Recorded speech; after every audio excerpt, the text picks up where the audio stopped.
ഒരു രാജ്യം നശിക്കുന്നത് യുദ്ധം കൊണ്ടല്ല, ദാരിദ്ര്യം കൊണ്ടല്ല, യുവത്വം നശിക്കുമ്പോഴാണ്.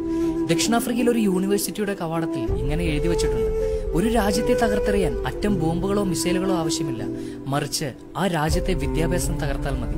വിദ്യാഭ്യാസം കച്ചവടമാക്കിയാൽ അതിൽ നിന്നും വരുന്ന ഡോക്ടർ രോഗികളെ കൊല്ലും, അതിൽ നിന്നും വരുന്ന എഞ്ചിനീയേഴ്സ് കെട്ടിടങ്ങളും പാലങ്ങളും തകർക്കും, അതിൽ നിന്നും വരുന്ന മതപണ്ഡിതന്മാർ മനുഷ്യത്വം തകർക്കും, വർഗീയത വളർത്തും, അതിൽ നിന്നും വരുന്ന ഭരണാധികാരികൾ അഴിമതികളിൽ കുളിക്കും, അതിൽ നിന്നും വരുന്ന മക്കൾ മാതാപിതാക്കളെ വൃദ്ധ മന്ദിരങ്ങളിലാക്കും, അതിൽ നിന്നും വരുന്ന ന്യായാധിപർ നീതിയെ തകർക്കും.